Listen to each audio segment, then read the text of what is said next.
Welcome back sur le podcast, j'espère que tout va bien pour vous. Ça y est, le semestre 1 est derrière moi et maintenant on va s'attaquer au semestre 2. Dans cet épisode, je vous propose de vous présenter ce qu'on va voir pendant le semestre 2, quelles sont les matières, comment ça s'organise, etc. Et on peut commencer tout de suite. Déjà pour commencer, un petit point organisation. Donc le semestre 1, c'était vraiment des cours, des TD, voilà, à fond, pendant 4 mois en gros. Là, le semestre 2, c'est un petit peu différent, enfin c'est même carrément différent. En fait, le lundi et le mardi, on a cours, ou pas, mais c'est prévu pour les cours, les TD. Et le mercredi, jeudi, vendredi, c'est banalisé pour le stage. Donc vraiment, mercredi, jeudi, vendredi, c'est impossible qu'il y ait un cours, sauf une exception. Mais en gros, voilà, tout est banalisé pour le stage. Et au début, alors là, j'ai un petit peu quelques semaines de recul. Au début, je me disais, si ça se trouve, lundi et mardi, ça va être plein d'axes de cours et de TD, ça va être du 7 heures par jour ou 8 heures par jour. Et en fait, non, c'est plutôt fair play. En gros, ce semestre-là, il y a beaucoup moins de matières différentes et l'organisation tourne autour du stage, du mémoire, de TEPI et un petit peu des cours. Mais les cours, c'est pas la base, quoi. Et du coup, lundi, mardi, j'avais un petit peu peur que ça soit à fond, et en fait, ça va. Alors, c'est très variable, mais on peut avoir, souvent, on a, avec le peu de recul que j'ai, 7 heures de cours sur 2 jours, donc globalement, ça va. Alors, évidemment, encore une fois, il y a les TD, il y a des travaux de groupe quand même, donc tout ça prend du temps, bien sûr, mais ça reste light, et c'est très bien comme ça. Du coup, dans ce semestre, on a 4 unités d'enseignement, 4 UE, et je vous les faire dans l'ordre. On a l'UE pratique de terrain, numéro 2. Là-dedans, on a le stage, l'éthique et la déontologie, l'encadrement universitaire du stage et TEPI. Déjà, le stage. Donc, le stage, je l'ai trouvé, je suis très content, j'ai dû vous en parler. C'est très bien, je l'ai commencé juste au début du semestre. En gros, le semestre, il a commencé le 19 janvier, je crois. La semaine d'avant, on avait encore des examens, et le 19 janvier, officiellement, c'était la rentrée. Et pour plein de raisons, je devais commencer le stage tôt. Et du coup, je l'ai commencé là, vraiment cette semaine-là. Et du coup, bah, quoi dire, ça se passe plutôt bien. Et je découvre plein de choses et je travaille sur les risques psychosociaux, donc très satisfait parce que j'adore ce sujet. Et donc le stage, en gros, il doit faire 200 heures minimum. Ouais, ça doit être ça. Il fait 200 heures minimum et 300 heures maximum. Donc moi, je suis plutôt parti sur la fourchette basse, plutôt les 200 heures. Et en gros, alors, on n'est pas obligé de commencer directement en janvier le stage, moi ça m'arrangeait. Mais en fait, si vous voulez, notre premier rendu, si ça évolue pas, c'est mi-mai. En session 1, on peut rendre notre rapport de stage à peu près mi-mai, mais on peut le rendre aussi en session 2, qui est fin juin. Et du coup, ça laisse quand même pas mal de temps, parce que 200 heures, bah, ça va relativement assez vite. Même à 3 jours par semaine, on y arrive assez vite. Mais bon, c'est pas facile de trouver un stage et tout, hein, je dis pas le contraire. Mais voilà, il y a quand même un petit peu de temps. Et le semestre, pour avoir vu un petit peu le calendrier, en gros, on a commencé mi-janvier. Janvier, février, mars, on a des cours. Et avril, quasiment pas ou très peu. Donc pareil, là, si on met un moment de stage, on peut y aller je pense, alors, à mon avis, il n'y a pas de limite, on peut le faire 5 jours par semaine. À partir du moment où on n'a plus cours, c'est apparemment, je pense, pas trop problématique. Moi, j'ai choisi de faire un stage sur 2 jours parce que c'était possible. En gros, l'idée, je m'étais dit, bah, lundi, mardi, c'est la fac. Et je me mets un jour dans la semaine où c'est férié. Ou en tout cas, je peux faire d'autres trucs. Et 2 jours de stage. Et du coup, souvent, donc, je fais lundi, mardi la fac. Mercredi, jeudi le stage. Et vendredi, repos. Enfin, vous savez, c'est mon repos, c'est-à-dire faire les cours, les TD, le mémoire, etc. Mais ça reste une journée un peu plus light. Mais après, voilà, on pourrait faire une journée par semaine, ou deux, ou trois. Et après, quand on a plus cours, j'imagine qu'on va faire 4 ou 5 jours par semaine de stage. Voilà. Et là, j'ai un petit peu testé, donc je trouve le rythme pas trop mal. Là, en début, de ce que j'ai compris, là, déjà au premier semestre, c'est que tout ce qui est avant les vacances. Donc là, on a les vacances en février. Tout ce qui est avant les vacances, ça va, c'est le démarrage, on a les nouveaux cours, les projets, mais ouais, on est un petit peu encore en mode découverte, ça va. Et au semestre 1, en tout cas, après les vacances, j'ai senti l'accélération. Donc là, il y a moins de matière, etc. Mais il y a d'autres enjeux. Et du coup, on va voir là ce que ça va donner. Mais il y a des rendus, il y a plein de petites choses à faire. Et réussir son stage, et le mémoire, et blablabla. Donc voilà comment je m'organise, et le stage se passe bien. Donc ensuite, dans l'U, on a le CM éthique et déontologie. Alors ce CM, c'est exactement comme au semestre 1, c'est 2 jours. Enfin, je pense, hein, c'est 2 jours complets sur l'éthique et la déontologie, en mode on est avec les autres masters de psycho, et c'est en mode énorme amphi, et on parle pendant 2 jours. Et d'ailleurs, c'est la seule exception du calendrier, c'est deux jours en semaine, donc c'est le jeudi et le vendredi. Mais sinon, tous les autres, mercredi, jeudi, vendredi, sont bien banalisés. Du coup, CM éthique et déontologie, bah comme d'hab, 2 jours, et puis on va voir ce que ça raconte. Donc ça reste un CM. Ensuite, on a le TD encadrement universitaire du stage. Donc ça, on doit avoir 2 ou 3, ouais, 3 sessions. J'en ai pas encore fait. Je pense qu'ils attendaient un peu que les stages aient commencé, etc. pour avoir un vrai temps d'encadrement. C'est avec notre professeur qui fait l'encadrement universitaire de mémoire. Et en gros, il y a des temps dédiés pour ça. Alors, dans la réalité, on peut déjà poser des questions aux profs. Ça arrive pendant la session de encadrement universitaire du mémoire. On peut parler du stage si on a des questions, évidemment. Mais en gros, il y a des temps dans le calendrier qui sont dédiés encadrement du stage. Et voilà, c'est un peu sur le même principe que l'encadrement de mémoire. Donc ça, c'est un TD, mais voilà, faut être présent, mais il n'y a pas de note, puisque la note est liée au rapport de stage. Et oui, j'en ai pas parlé, juste pour le stage. Du coup, le stage, bah, il y a un rapport de stage à faire. Ça va, c'est 10-15 pages. J'ai l'impression que c'est plutôt sur la posture et sur ce qu'on a appris en tant que psychologue. Et, voilà ce que je peux dire pour le moment. Pour le CM éthique et déontologie, c'est un examen, j'imagine que c'est encore un examen questionnaire Moodle. Et dans cette UE, pour terminer, on a donc stage éthique, encadrement universitaire du stage, et TEPI entre guillemets numéro 2. En fait, c'est la suite de ce qu'on a commencé au semestre 1. Et donc là, on arrive vraiment j'allais dire dans le dur, c'est pas dans le dur, mais là, on commence à faire des ateliers, etc. Donc voilà, ça commence, on est vraiment dans le réel, quoi, dans le concret, je veux dire. Et du coup, on continue ça se passe très bien, on travaille bien en équipe, et on travaille bien avec l'entreprise. Donc ça fait progresser. Et je crois que je l'ai dit au dernier podcast, je pense que c'est le projet pour moi de l'année qui fait grandir, enfin fait grandir dans le sens la posture de psychologue. On va rencontrer des gens, une entreprise, faut savoir se présenter, faut savoir faire communiquer les gens, faire parler les gens. Enfin, ouais, je pense qu'on rentre vraiment dans le concret. Il y a le stage aussi, mais c'est un petit peu différent. Et là, on mène tout nous-mêmes, en fait. Il y a une professeure qui nous accompagne. Du coup, en TD, justement, il y a deux, trois sessions avec elle, comme au premier semestre. Mais en gros, c'est nous qui menons de front tout le processus, et c'est trop bien. Donc voilà, ça c'était pour l'UE pratique de terrain. Ensuite, on a une UE qui s'appelle apport méthodologique numéro 2. Et du coup, là-dedans, on a juste un cours qui s'appelle analyse du discours. Et si je relis la présentation, c'est l'enseignement a pour objectif de présenter les différents types d'analyses possibles sur des données collectées à travers des méthodes qualitatives. Seront ainsi abordés les éléments requis dans la retranscription, les outils à disposition pour l'organisation et la mise en forme des résultats, les principaux logiciels qui peuvent être utilisés. Hyper utile pour moi parce que mon mémoire sera 100% sûr du qualitatif, donc des entretiens. Et en fait, c'est pas si simple de se dire voilà, on a tous les entretiens, on a toutes les retranscriptions, ça, ok. Et après, comment on utilise les verbatim, comment on les catégorise, comment on fait une analyse thématique.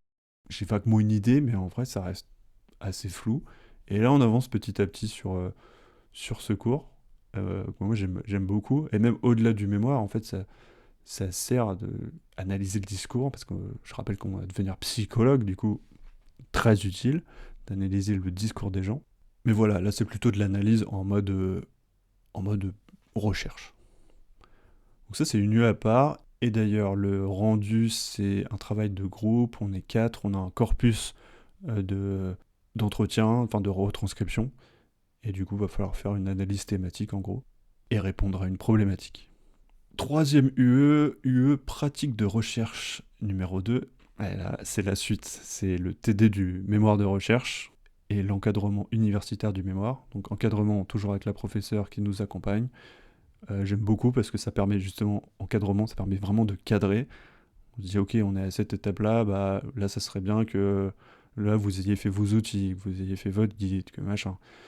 Et très bien, parce qu'avec cette prof on peut poser des questions par mail très rapides à répondre, je trouve. Et pour l'instant ça m'a bien servi. Et j'ai eu une bonne note au mémoire de recherche, donc c'est que je suis sur la bonne lancée, donc je suis content. D'ailleurs là je suis en train de faire mon guide d'entretien, et c'est pas si simple que ça. Et bah voilà pour le mémoire de recherche, bah ça c'est le truc qui va me prendre vraiment beaucoup de temps. Donc là en gros, jusqu'à il y a pas longtemps j'attendais la note. Donc là en gros j'ai attendu la note, et après j'ai commencé à faire mon guide d'entretien. Et là au moment où j'enregistre, je suis en train de valider un petit peu tout ça.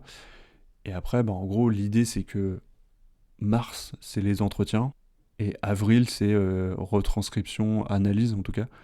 Peut-être que c'est mars, genre entretien plus retranscription, dans le meilleur des mondes, hein. Une quinzaine d'entretiens, 15-20 entretiens. Et avril, ça serait bien que ça soit de l'analyse thématique et toute la rédaction, etc. Et en gros, moi, je peux le rendre mi-mai, le mémoire. Donc là, ça paraît loin quand je regarde mon calendrier, et en même temps, bah, pas tant que ça dépend si j'arrive à recruter facilement des gens, et voilà, quoi. Donc, mais ça avance, je suis sur dans la bonne direction, donc je suis plutôt content. Et dans cette UE pratique de recherche, on a aussi un TD qui s'appelle ouverture transversale. Donc voilà, quelque chose de très... C'est pas vraiment un TD en soi. En fait, l'idée, c'était d'assister à, je crois, 6 heures de... Comment dire? De contenu complémentaire. Il fallait que ça soit quand même un peu validé par les profs. Donc moi, j'ai assisté à plusieurs conférences de la PIRAF. J'ai l'impression que c'est pas noté, mais il faut quand même rendre une page ou deux sur qu'est-ce que ça vous a apporté d'aller voir ces conférences, etc. Et en fait, dans cette ouverture transversale, il faut faire donc à peu près 6 heures de... Ça peut être beaucoup de choses, hein, donc je ne vais pas rentrer dans les détails, mais moi j'ai fait des conférences de la PIRAF, et il faut un peu prouver que vous y êtes allé, donc il faut le faire signer par soit la personne organisatrice, soit par l'intervenant. Et voilà, l'idée c'était de faire un truc non noté, mais pour dire, voilà, qu'est-ce que ça vous a apporté d'aller faire ci ou ça. Donc on peut faire les conférences à PIRAF, on peut faire... Il y a aussi des cours qui sont dispensés par soit Lyon 2, soit d'autres, des cours ou des espèces de conférences. Enfin bref, il faudra demander quand vous y serez à votre professeur, parce que c'est lui qui va dire oui, non, ça fait partie ou pas. Je trouve que c'est une bonne idée d'inciter les gens à aller faire, notamment les étudiants, à aller voir un peu d'autres horizons. Après, est-ce que ça devait être obligatoire? Je sais pas. Alors, moi, honnêtement, je l'aurais fait naturellement, parce que je vais déjà aux conférences de la PIRAF. Mais bon, est-ce qu'il fallait le rendre obligatoire? Je sais pas. En tout cas, il faut le faire, donc c'est très bien. Et c'est le seul truc que j'aime pas, c'est aller quémander à la fin un peu la signature, parce que moi de base j'y serais allé, mais je sais pas, quémander la signature, j'aime pas trop ça, mais bon, bref. Et pour terminer, on a l'unité d'enseignement, pratique d'accompagnement et de formation. Donc là, un peu plus original et qu'on n'avait pas vu. Donc là, on a un TD ingénierie de la formation. Donc cet enseignement vise à former les étudiants à la construction d'un dispositif de formation, analyse des besoins de formation, conception de séances de formation, technique d'animation et évaluation de la prestation. Donc là, en gros, l'idée, c'est pas trop de faire de la conception pédagogique, donc vraiment comment vous allez, je pensais que ça allait être ça, faire comment on anime concrètement une formation, mais c'est plutôt comment on construit une formation, c'est de l'ingénierie de formation, et du coup c'est concrètement comment on analyse, voilà, les besoins de la formation, comment on va faire un peu le calendrier, quels intervenants on va mettre, comment à la fin on va évaluer tout ce dispositif. C'est plutôt sympa, mais j'avais compris que ça serait plutôt de la pédagogie, j'avais mal lu. Évidemment, autour de ça, il y a tout un tas de littérature scientifique, et un projet, du coup, qui se fait à plusieurs, où là c'est en cours, hein, on a une conception à faire, justement, on va concrètement créer une formation, enfin pas créer une formation, on va concevoir un dispositif de formation qu'on va pas animer, mais du coup, on va concevoir un peu la formation. On a un cahier des charges, et il va falloir se débrouiller avec ça. Je vous en dirai plus quand on aura terminé tout ça à la fin du semestre. Et du coup, original parce que on a ça à faire en groupe. Et on a aussi une évaluation plutôt en mode CM, en mode examen d'1h30. Et je sais plus ce qu'elle nous avait dit, la prof. Elle nous avait dit que en 1h30, on aurait un cas fictif et il faudrait répondre à des questions ouvertes. C'est ce que j'ai noté. Mais ouais, j'étais étonné d'avoir un dossier. Alors, c'est pas un dossier oral, c'est un oral collectif sur la conception d'un dispositif de formation et un écrit. Je pensais vraiment que c'était CM égale examen écrit et TD égale présentation orale ou dossier. Et non, on peut faire des mix apparemment. Donc cours, voilà, sympa. Et pour terminer, on a un cours qui s'appelle Accompagnement et évaluation professionnelle. Enfin, je dis un cours, c'est un TD. Donc l'objectif de ce TD est de sensibiliser les étudiants au principe de l'accompagnement et de l'évaluation professionnelle, ses fondements, ses intérêts et ses limites. Plusieurs tests seront présentés, inventaire de personnalité et de valeur, outils d'évaluation des intérêts professionnels. Il s'agira pour les étudiants de procéder à une première appropriation de ces tests en faisant l'expérience d'une passation, en réfléchissant à la lecture et à l'analyse des résultats qui s'en dégagent et aux modalités possibles de leur restitution. Cours intéressant. Alors, il y a un peu beaucoup trop de cours dans ce TD à mon humble avis, mais n'empêche qu'on a déjà testé. Je pensais qu'on testerait beaucoup plus d'instruments, beaucoup plus d'outils. Mais ce que j'aime bien dans ce cours, c'est que c'est pour la première fois, enfin j'abuse, pour la première fois, le premier semestre est très tourné collectif. Et c'est très important en tant que psychologue du travail. Mais là, on fait plutôt quelque chose d'individuel, accompagnement et évaluation professionnelle. Donc là, c'est plutôt tourné individuel, et ça, c'est forcément utile pour notre futur métier, donc j'aime bien. Et pareil, comment on passe les tests, enfin, comment on analyse aussi, comment la personne a passé le test, les résultats évidemment. Bon, ça reste intéressant. Et donc, vu que c'est un TD, les évaluations, on a un dossier de 10-15 pages à rendre en binôme. Donc, en gros, on prend un test. Chaque groupe doit avoir un test différent, si j'ai bien compris. Donc, chaque groupe prend un test et en gros, on le décortique. On dit c'est quoi le cadre théorique, les applications, les limites, etc. Et on a un truc un peu original. Donc, ça, c'est un dossier écrit en binôme. Mais après, on fait un oral individuel de 5-7 minutes. Et apparemment, ce sera sur une partie du dossier fait en binôme, mais où il faut apporter des choses complémentaires intéressantes. Voilà ce qu'on nous demande. Donc, c'est un peu bizarre parce qu'on fait un dossier écrit, et après, à l'oral, en gros, il faut rajouter des choses. Mais bon, je sais pas, moi j'ai tendance à tout écrire, donc bon, je sais pas comment je vais faire, mais on verra plus tard à quoi ça ressemblera. Et voilà, j'ai fait le tour de toutes les matières, activités qu'on a à faire. C'est beaucoup moins dense, en tout cas, on a beaucoup moins de... Je sais pas comment le dire. On a beaucoup moins de choses à... beaucoup moins de cours différents, ça c'est sûr. Et en gros, le semestre là, il tourne autour de quelques TD, donc ingénierie de la formation, accompagnement, évolution professionnelle et analyse du discours. Mais ça, c'est comme si ça c'était en orbite autour de stage, mémoire de recherche et TEPI aussi. En gros, si j'arrive à le schématiser de manière auditive, on a stage et mémoire, c'est vraiment le noyau. Pour moi, autour, il y a TEPI, parce que je trouve ça super important et ça prend beaucoup de temps.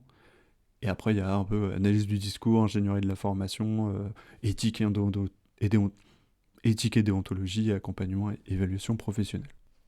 Donc maintenant qu'on a fait le tour de l'ensemble des cours, ce que je peux dire en mini débrief, c'est que je préfère ce semestre-là, parce que déjà on est beaucoup plus sur le terrain. En gros, le semestre 1, c'était un max de cours de TD. On était aussi sur le terrain, un petit peu différemment. Mais là, le semestre 2, déjà, on a plus de temps. On est moins à la fac. Donc la fac, c'est que le lundi et le mardi. Et niveau cours, niveau volume horaire, ça va. Donc on a plus de temps. Il y a le stage. Après, le stage, c'est chronophage d'une autre manière, hein, parce qu'il faut rentrer dans une entreprise qu'on connaît pas, des gens qu'on connaît pas, des enjeux parfois qu'on connaît pas. Enfin bref, c'est pas chronophage, c'est plutôt énergivore. Et moi, j'aime beaucoup arriver dans un endroit, rien connaître, et il faut comprendre assez vite, parce qu'en plus, le stage est court, donc il faut comprendre assez vite. Moi, je suis dans une assez grande entreprise, du coup, il faut comprendre les processus et tout, et tout le vocabulaire. Ça me fascine, parce que forcément, toutes les entreprises ont un peu leur vocabulaire, mais là, je trouve qu'il y en a beaucoup. Et les processus, il y en a beaucoup. Il y a beaucoup de strates hiérarchiques, des périmètres qui sont assez grands. Enfin bref, je vous passe les détails, mais ça me fascine et j'adore. Mais voilà, c'est mentalement énergivore. Et autour de ça, bah, il y a le mémoire à faire. Donc ce mémoire, là je suis content parce qu'on arrive dans la partie plus. On va vraiment faire le mémoire. Moi, la partie où il faut faire la revue de littérature et tout, c'est pas le truc qui me passionne vraiment. Mais là j'arrive au moment où je suis en train de faire mon guide.